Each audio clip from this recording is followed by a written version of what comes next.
New alarm bells ringing tonight on the coronavirus outbreak in this country. Doctors say the virus is spread through droplets when someone coughs or sneezes. And I think the business community, it's in their interest that people actually stay home and stop the spread. For a business that can allow more employees to telecommute, we want you to do that. Hi, friends. I'm Andy Paul, host of the Sales Enablement Podcast, and I want to encourage you to listen to my brand new special 6-part podcast miniseries titled Selling with Purpose.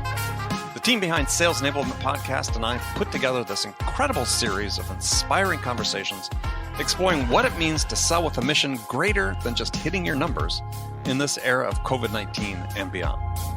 So tune in to hear from world-class enterprise sales leaders and learn how their 6 companies will close $50 billion selling remotely. See how they've supported essential workers with the products and services they need to stay safe and thrive during this time of crisis. Subscribe to Selling with a Purpose now on Apple Podcasts, Spotify, Stitcher, or wherever you listen to podcasts.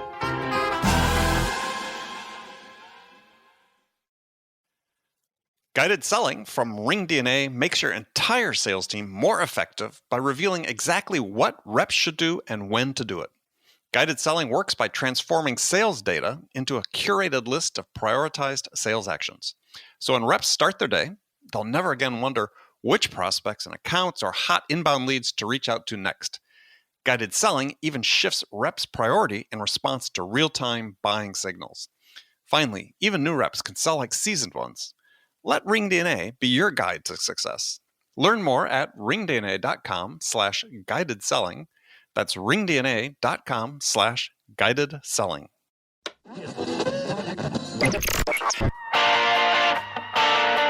It's time to accelerate. Hey friends, this is Andy. Welcome to episode 735 of Accelerate, the sales podcast of record. I have another excellent episode lined up for you today. Joining me as my guest on this week's show is Stu Heinecke. Stu is the author of a new book titled Get the Meeting, which is a follow-up to his previous book, How to Get a Meeting with Anyone. And if you recall, Stu joined us on the show to discuss that book a couple years ago. Now, Stu is considered the father of what we call contact marketing, which is the art of getting meetings with top influencers who can really have an impact on a decision that you're trying to win. And in this week's episode, Stu and I will be talking about his new book, which is really a field guide for his first book, How to Get a Meeting. And it's a beautiful book full of illustrations, which you'd expect from Stu since he's a cartoonist for the Wall Street Journal, as well as precise instructions for how you can put together contact marketing campaigns. I mean, down to even instructions for how to fold a box, which I thought was fascinating. Today, Stu and I are going to talk, as I said, about contact marketing. He'll give you some great examples to inspire you to use it. We'll start by talking about why contact marketing is all about getting more personal, which, resonates with me. It's about being more human with your buyers. We'll talk about why contact marketing is so effective in reaching out and getting meetings with these key influencers, and how the authentic personalization you use creates impact and true differentiation. And then we'll get into specific examples of contact marketing campaigns that Stu has used with great success, including one of my favorite tactics from the book or strategies from the book, what he calls pocket campaigns. The bottom line with contact marketing is doing something fun that resonates with the person you're trying to reach out to. It's a way to make yourself memorable, because one meeting, if you can get that one meeting, it can change everything. So we'll get into that and much, much more. Before we get to Stu, I want to talk with you about VanillaSoft. VanillaSoft is the industry's leading sales engagement platform, but most people simply refer to it as the solution. It's the solution to ensure sales development reps make the right number of attempts for every lead. It's the solution to ensure sales development reps use more than just email, that they consistently use LinkedIn and the dreaded telephone as part of their sales playbook.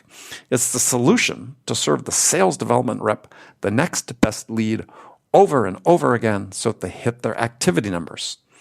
The solution starts with the right sales cadence, and that's why you need to check out VanillaSoft's guide on sales cadences. It's titled Sales Cadences, What Works, What Doesn't, and Why You're Frustrated. And you can get your copy now, free of charge, at vanillasoft.com/Andy Paul.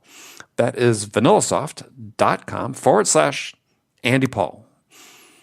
All right, let's jump into it. Stu, welcome to the show. Glad to be here. It's always a pleasure to have you on. So it's been a while since your last book actually was the occasion of the last time you were here. Yep. So we're going to talk about your new book today. Yes, fantastic. Good. So your new book called Get the Meeting, which is a follow-on to a book I really enjoyed, and I enjoyed this one as well, but enjoyed both your books. The first book called How to Get a Meeting with Anyone.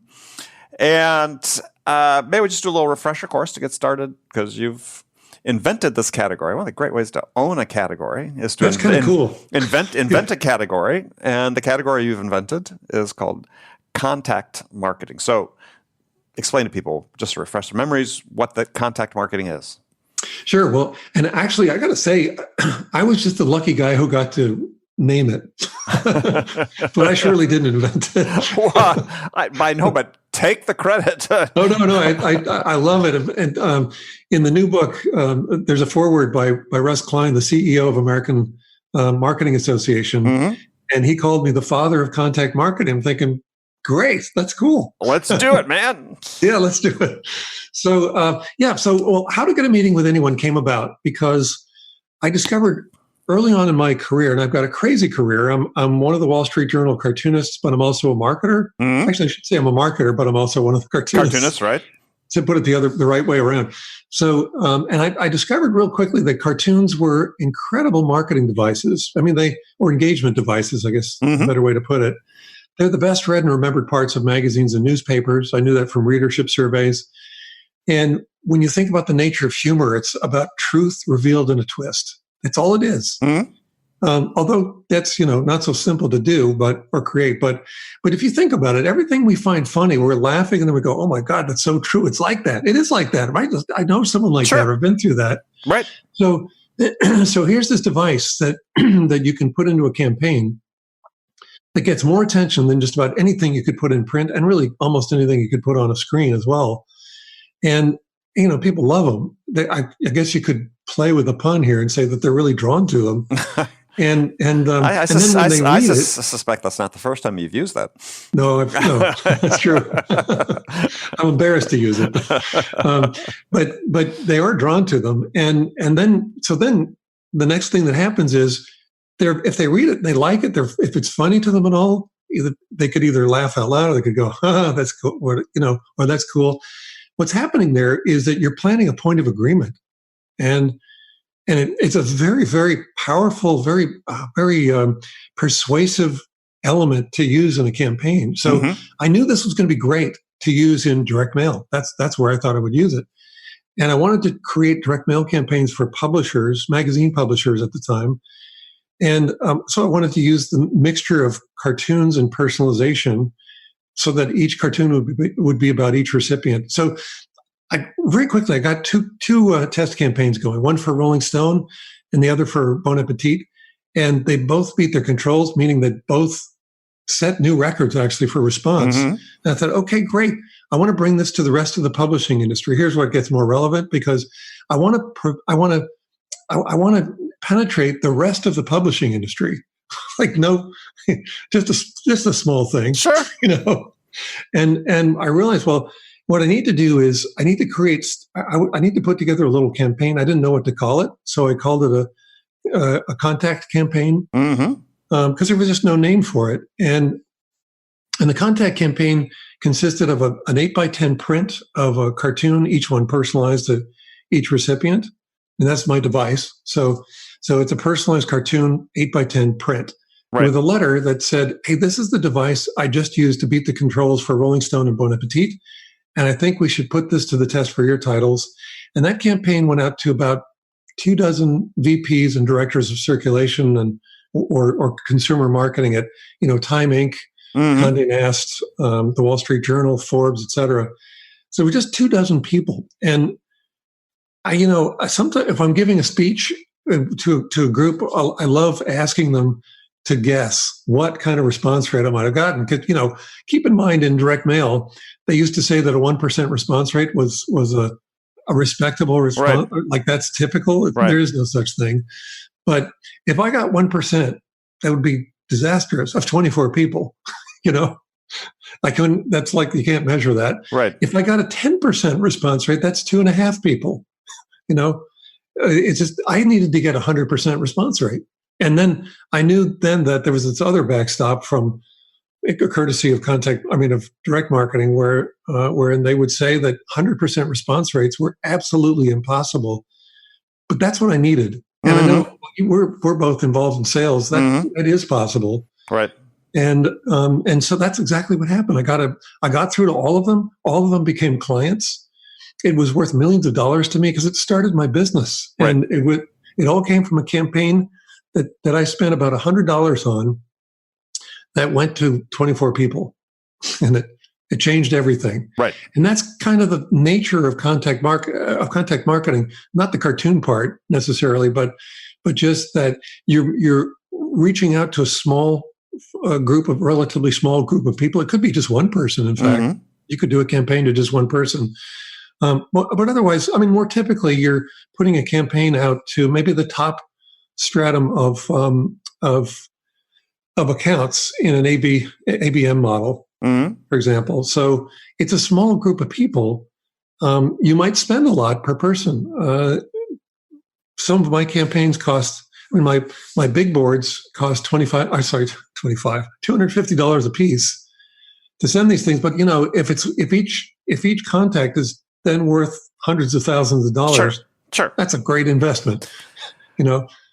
Well, so that's sort of the genesis of, well, let's say that's my contact patch with contact marketing. But I soon discovered people have been doing the most amazing things out there. One of the, this is almost like collecting blooper stories. There's so many blooper stories out there. Well, there are also all kinds of really, really fascinating stories of what people have been doing to break through. Yeah, and I think that's really, I look at this book as really sort of the field guide or tactical guide to your first book, right? Because, it's chock full of examples and case studies of what people have done to use various engagement devices, I guess as you call, to break through the noise and to get in touch with people. And so I guess one of the first questions really that's sort of interesting when you sort of think about it is breaking through is hard, but when we think about a meeting, and not to be too old school about this, we tend to think about a meeting as being something face to face. A lot of business, especially in sales, they don't really care to meet people these days, right? They want to be able to do everything virtually and so on. And I think that personally is in this world where we're trying to do more things virtually, which is, there is a virtue in doing that without being redundant, is that the ability to actually get in front of someone in person has so much more impact if done correctly.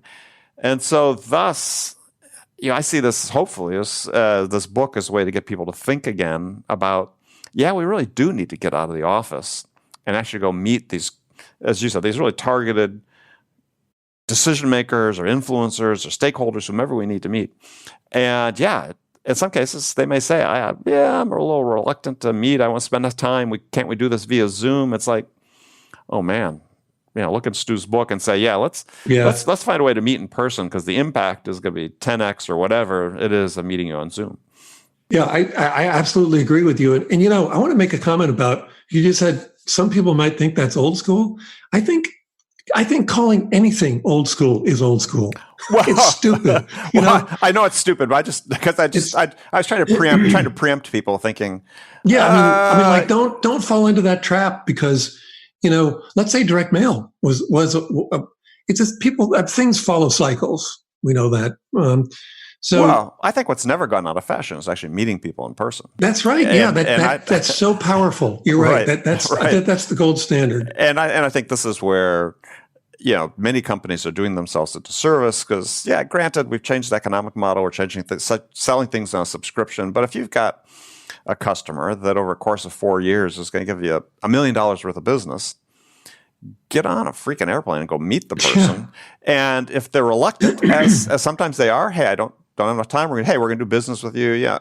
No. Get on a plane, find a way to get engaged with that person and go meet with them. It'll solidify not only your odds of getting the business, but also solidify the relationship. Yeah, it makes all the difference. I mean, I have clients, big clients that it took quite a while before we met, actually. So we did do the business before meeting, but you're right. When you meet someone in person, everything changes. Yeah, I mean, as great.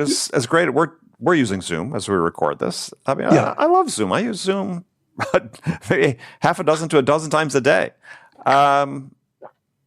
If I could meet people in person in critical times, so it's really important, I always do that. Yeah. I agree. That is, I think, what you want to do. Yeah. So this book, and we're going to hopefully get some examples from it, goes through this idea about, how do you break through the noise? How do you capture someone's attention? How do you activate their interest in what it is that you're doing? And you have a variety of categories you talk about. I thought it'd be interesting to may get some examples for people just to make it more real for them. But the categories I sort of liked the examples in, and maybe you can recall, gifting is one I think is underutilized. So let's start there. How can somebody effectively use this idea of gifting? And there are services like Sendoso and others that are out there that enable this and make it much easier to do. But give us some examples of people use gifting effectively to sort of break through and engage with somebody. Yeah, well, two things come to mind really quickly. One is that personalization is often a feature it should be a feature in gift giving. They ought to be relevant gifts, right? Mm-hmm.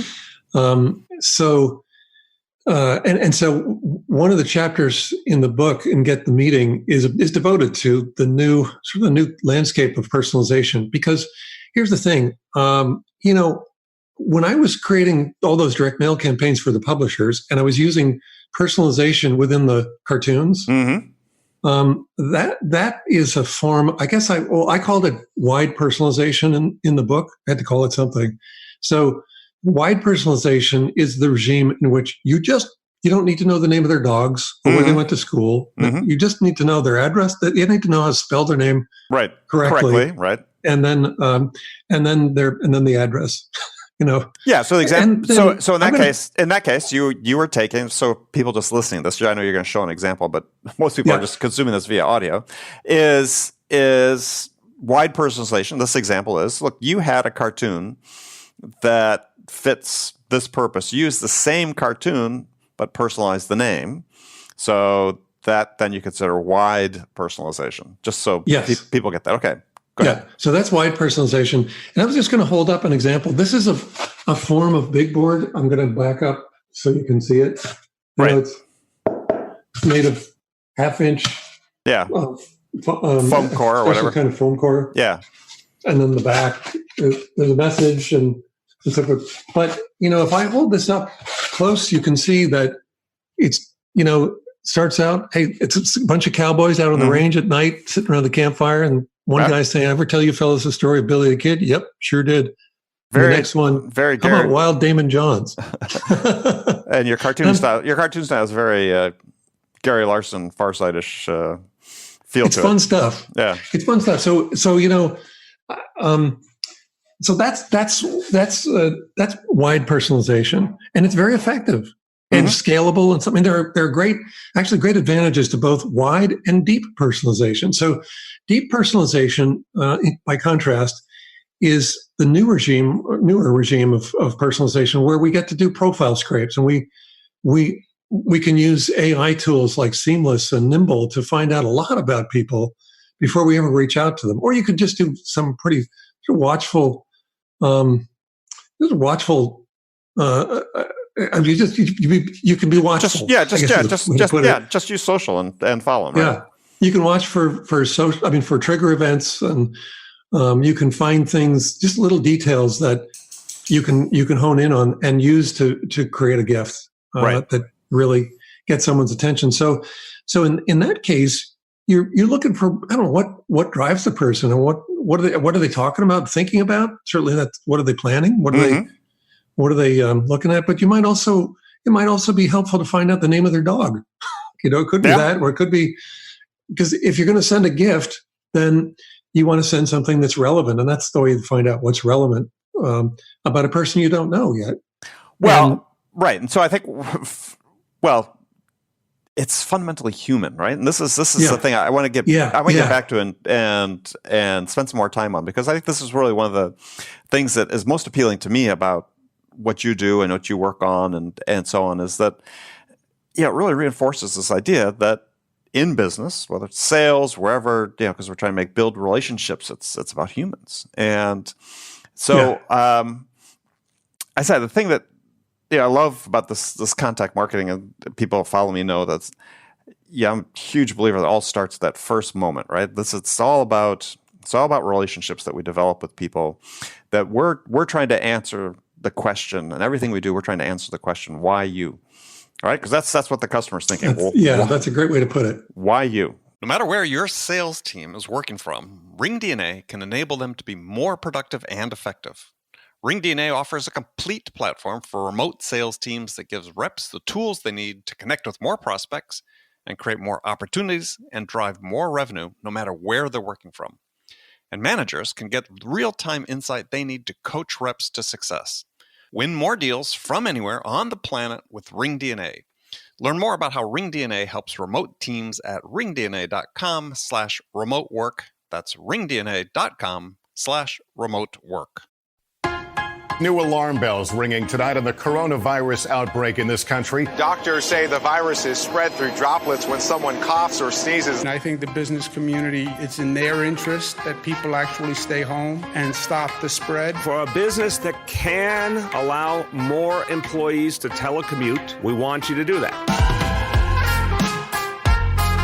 Hi, friends. I'm Andy Paul, host of the Sales Enablement Podcast, and I want to encourage you to listen to my brand new special 6-part podcast miniseries titled Selling with Purpose. The team behind Sales Enablement Podcast and I put together this incredible series of inspiring conversations exploring what it means to sell with a mission greater than just hitting your numbers in this era of COVID-19 and beyond. So tune in to hear from world-class enterprise sales leaders and learn how their 6 companies will close $50 billion selling remotely. See how they've supported essential workers with the products and services they need to stay safe and thrive during this time of crisis. Subscribe to Selling with a Purpose now on Apple Podcasts, Spotify, Stitcher, or wherever you listen to podcasts.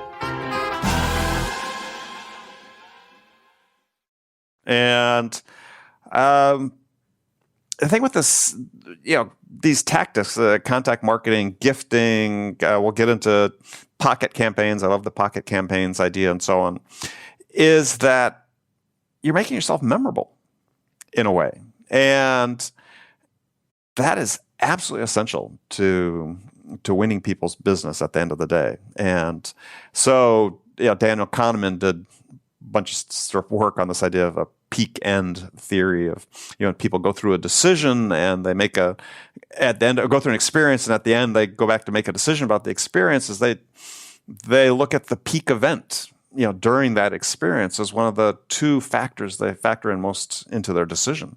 How you contact somebody could be the peak event in your whole engagement with them to getting an order that is memorable. We tend to think, it certainly could be one. Well, we tend to think these things have to, the only events that count are the ones that are so value laden, right? That help them understand their business better, or commercial insight. And it may just be, no, I just remember when Stu reached out to me, that was really cool. Well, you have to include, you have to be relevant. You have to bring value that is timely and relevant, right? You have to do that. But if you've also reached out in a way that gets people saying, oh my God, I love the way the way this person thinks. Thanks, right? Right? I love the way you think. We've got to connect, and I want to find a way to work with you. Yeah. That's perfect. What a great way to start a relationship. Absolutely. And then, if you go by the assumption that I largely do, is these days increasingly that the landscape is filled with competitors that are largely identical. Almost any market segment, if there's one competitor, tomorrow there's 2, next week there's 3, the week after there's 4. Because, especially in tech space, the barriers to entry are so low. How do you make yourself stand out? And it could be just as simple as what happens in your first interaction using one of these strategies that Stu talks about in both his books, but in this last one, Get the Meeting, that make the difference. The difference is you have to assume you only win by 1%. You only have to be 1% different and better than everybody else. What's that 1% could just be how you reach out to them. So we talked about gifting, so let's go through pocket campaigns. And I love some of the examples that were in the book were great, but tell us what those are. Well, so, the way that we meet people generally is either we're reaching out to them. I mean, it's also inbound, but if we're meeting in person, it's outreach, but then it's also just chance meetings, or it could be meetings at networking events or seminars, etc. It's all those places where you give out a business card, and you hope that you've made a really great connection with someone who's actually someone you want to do business with. Well, I just find the whole notion of giving out a business card to be, I'm not going to call it obsolete. I mean, I'm actually not going to call it old school. Archaic. Yeah, not old school. Well, I was just at a conference in Vegas last week. I think I gave out 3 cards. Yeah. But I connected with a lot of people on LinkedIn and so on. But if I had a pocket campaign, that would have been different. Yes. Yeah. See, so here's the deal. Here's the difference. Right now, business cards are in they're in kind of an arms race. Who can make it look more interesting? But they're all based on this strategy of, this is here to make me look, of course it's to hand out contact details, but otherwise it's to make us look important. Wouldn't you say? And impressive and clever and so on. Well, and I think that's I think they're actually largely inert. And, if people are even handing out business cards, if some of them are just typing in their details in each other's phones, all of that's a missed opportunity. Right. And you and I know we've both encountered people who hand out a business card and you say, whoa, wait a minute, I've never seen a business card like this. It could be a fold out with a paper sculpture that comes out, or it could be a multi-tool. Right. It could be all kinds of other things other than what all the card companies want to sell you. And so I started with that. I thought, what made those things so different? And what made them stand out? What I realized is that they were all engagement devices. Every one of the ones that I've gotten that I thought, oh my God, that's so cool, it was so cool because it was different, first of all. It's an engagement device. And, for those who are viewing this on camera, I'm going to show you one that kept showing up in Google searches for coolest business cards. And it's a multi-tool. It's stamped out of metal, and it's kind of thick metal, this one, but it's credit card sized, and it's for a bike repair shop. And you notice there's no, I don't know if you can see it, but there's no hold it up closer. There's no logo on it. Right. There's no traditional trappings of branding actually on it. Yeah. So it's just the guy's contact details. But here's the thing: this little multi-tool is the business card for the owner of a bike repair shop. Yeah, and you can actually, so people can see it. It says stamped metal. You could actually, it's a wrench. It's a wrench. It's a different size as a wrench, and you can change a tire with this thing. You can tighten spokes. Yep. So you take that with you, and wherever you're riding your bike, you can use it to fix it out on the trail. That's pretty cool. And so we've developed that a little bit further. So here's a. Well, actually, I want to describe it, but I'll also show it. Use your words. Here's another multi-tool, and it comes with a sleeve. So there's a little bit of branding on the sleeve, but when you pull it out, you see that, well, it's black, but it's got my actually it's a client's campaign. Anyway, it has his contact details, and on the reverse, it has a URL to go to. Mm-hmm. And it's for tool directions, how to use this tool. So you go to that page, and it has a video that shows you how to use the tool, all the different functionalities of it. But here's what's happening. It's setting a pixel, a tracking pixel, so that from that point on, ads for whoever it is that handed this out are going to start appearing wherever you go on the web, wherever the recipient goes on the web. Well, business cards don't do that. They're inert. They don't do that. So essentially what it is it's a campaign that you still dispense from your pocket. It's an involvement or an engagement device. It's either an invitation to play or use the device. And there's always a second step, or let's say a jump offer. Mm-hmm. It's not a promotional offer, but a second step where you go to either get something more or you learn how to use the tool or something. There's something more that you go to that draws you to a jump page where a tracking pixel is set, and now you've enrolled them in your persistence track in your contact marketing campaign, and you can actually then, by doing that, you pull that out of your pocket, and give it out, and they go through that process. It becomes a campaign that you can measure response and ROI on. Right. So, are there examples of companies? Because one of the things that oftentimes you sort of want, and especially maybe in instances where the salesperson's still uncertain about exactly what they do, is a card that sort of answers very precisely and concisely. Hey, what do you do? Right? Some explanation of the business or their value proposition or something. I mean, so what have you seen clever about that? Well, here's another one. You have one, yes. I got one. So this is Bruce Johnson's card. Well, it's his pocket campaign. So, it looks like a card. Right. And on the back, there's a cartoon. And what Bruce does is he sells business insurance. Mm-hmm. And when he goes to networking events, I think most people who are selling insurance probably run into the same response to, you're sitting at the table. Well, sure. Hey, my name is so-and-so. What do you do? And I sell insurance. I sell insurance. Yeah. Okay. What do you do? Yeah. Over here.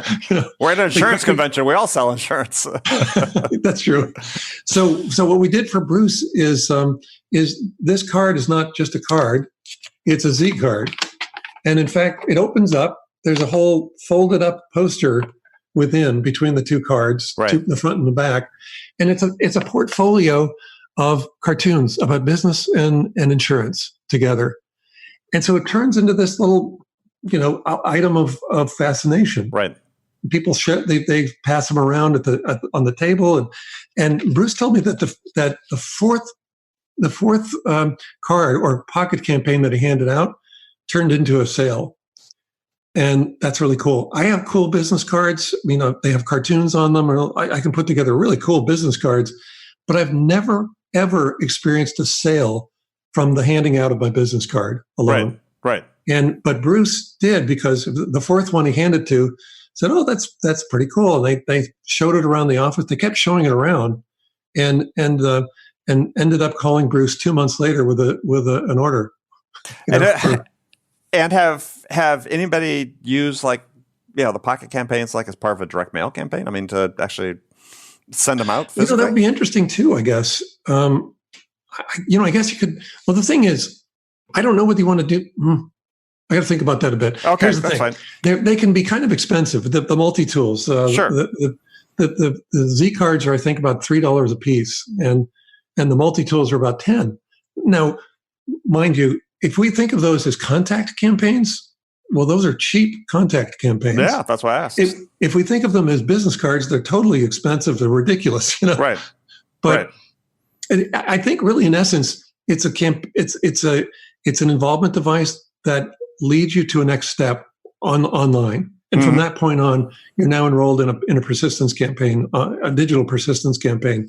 So it could be any form of that, and I'll just tell you one other story that I think is really amazing, because it shows the value of having something that you can hand out that really causes people to get engaged. And that is, I'm holding up a piece of brown sheet rubber, and so one card was printed on that rubber. Yeah, I remember this from the book. Yeah. So it's printed on that rubber, but it was stretched on a jig. So it was printed and then taken off the jig once the ink cures and dries. And so now all the contact details are squeezed together. Yeah, it looks like a black box on the it's kind of like a balloon that's not blown up. Right. And so people just naturally they just grab it at both ends to stretch it so they can read it. And so the guy whose card this was telling me about how he would, let's say he was at a pub. He said that he likes to go out to pubs a lot. So he's at a pub, sits down at the bar, and starts talking to someone, and they get into a conversation. What do you do? What do you do? And they get to the point where they're trading business cards. Right. And that's an ambush. When you whip out that little rubber card, and they automatically grab it, stretch it, and it reveals it's Paul Nielsen's card. He's a fitness trainer, And guess what? He already has you exercising. Yeah, he's got you working out, you right? know? You're already pulling on the thing. So people, they enjoy it so much. It's a visual metaphor of the value, or let's say the fun that Paul brings to working out. And so they'll ask, oh my gosh, can I keep this? Sure, of course, it's my business card. I'm going to keep yours. So then they take it. This is one of those cards that they keep in their pocket rather than throw in the box where all the rest of them go. And they show it around. Start showing it off to their colleagues. Yeah, it's going to stay in your pocket. That rubber is. But I think you raised an interesting point, though, is through all these things, whether it's gifting and pocket campaigns, and the book is full of other categories, how to use video, unsolicited proposals, which is a really interesting one as well. Guy had a early boss that was a big fan of that. His thing was quote early and often, and it's a great way to engage people. Is that they're fun? I mean, this is something that not many people, I think, are having fun in sales these days. I mean, you think about the rank of SDRs that are tasked to make 50, 100 calls a day, and it's thankless hard work, right? And not terribly fun. But the reason why the turnovers happen so much. But this is an opportunity for people to say, here's something we can do creative that actually is fun. And it's fun. That resonates with the receiver as well as the giver. Yeah, and I was going to tell you, here's the effect. Of course, it's fun to do. I mean, I've throughout my career, I've been the guy sending cartoons, going, can't wait till they get it, and have the conversation. But so it's fun to do. But here's the effect of that fun thing on the recipient. Paul Nielsen's card, back to his story. When people would take that card and show it around at the office, they'd look at this card I got from this guy, and they pull it out and they'd stretch it because everybody stretches it. Right. Look at that. See, he already has you exercising. They'd have a good laugh. And and here's the effect that it had. Every time Paul handed out one of his cards, he'd get 3 or 4 new clients. That's unbelievable. Like I told you before, I have cool business cards. They've got cartoons on them and so on. I've never had anyone see my business card and then do business with me because of the card. Alone. Well, I can. Yeah. Isn't that amazing? Me too. Yeah, it is amazing. That's why that part was really intriguing because if you're anybody who travels at all, right, in business, and you sit next to somebody on the airplane, and invariably you start talking, unless you're one of those people, just put your headphones on right away. And hey, what do you do? What do you do? I've gotten business from that, and it wasn't based on my business cards; it was based on the conversation. But you make yourself more memorable, certainly. Yeah. And I think that's so much what we're trying to do these days, to break through the noise. It's not just to break through the noise, but it's to break through in a way that you are memorable to them. And again, this ultimately boils down to us as people and the difference that we're making in the lives of the people we're talking to. And being memorable is one way to do that. Yeah. It makes all the difference in the world. And I've got a favorite when I run ads for my books. I've got this one favorite headline that I use, which is one meeting can change everything. And it really can. If you think about every great thing that's happened in our lives, everything, it all starts from meeting and making connections with someone who changes your life. Yeah. Oh, absolutely. Absolutely. And without meetings, nothing happens. Well, that is true too, right? We like to say nothing happens until you sell something. Well, you're not going to sell something till you meet with somebody. So exactly. Let's get it right down to the basics. All right. Well, Stu, it's great talking to you. Tell people how they can find out more about your new book and connect with you. Well, thanks for asking. I've got 2 books out. One and they go together. One is not meant to replace the other. So, How to Get a Meeting with Anyone it's been out since 2016. It's got 20 categories of contact marketing campaign types. You need to know about those if you're going to use contact marketing. And then the new book, Get the Meeting, is a companion to that, and it's a group of case studies with photography this time, so you get to see what these campaigns look like, illustrations, everything. Yeah, it's like I said, there's really all kinds of stuff in there. Really a field guide for the first book, I think. Yeah.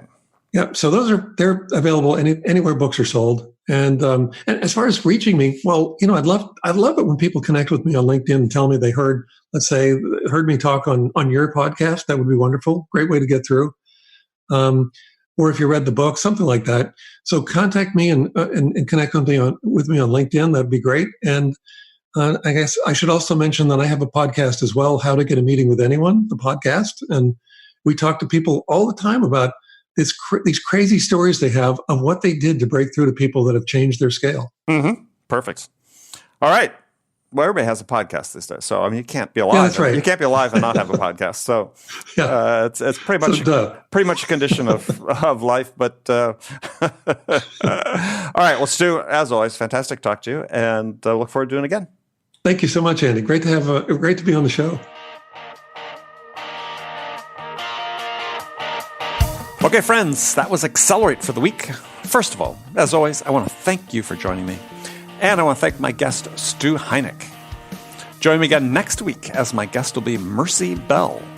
Mercy is a principal at Dogpatch Advisors, and we're going to be talking about intentional outbound. You know, it's all part of what Dogpatch Advisors calls outbound operations, which takes the burden of prospecting from reps to give them time to explore human connections creatively. And you'll definitely want to check this out. So be sure to join us then. Now, before you go, don't forget to check out The Sales House. Success in sales and really in life is all about selling to humans. And The Sales House is my growth training platform for B2B sellers just like you who really want to learn how to more effectively sell to another human being. So for more information, visit thesaleshouse.com, and we'll look forward to seeing you there. All right, thanks again for joining me. Until next week, I'm your host, Andy Paul. Good selling, everyone.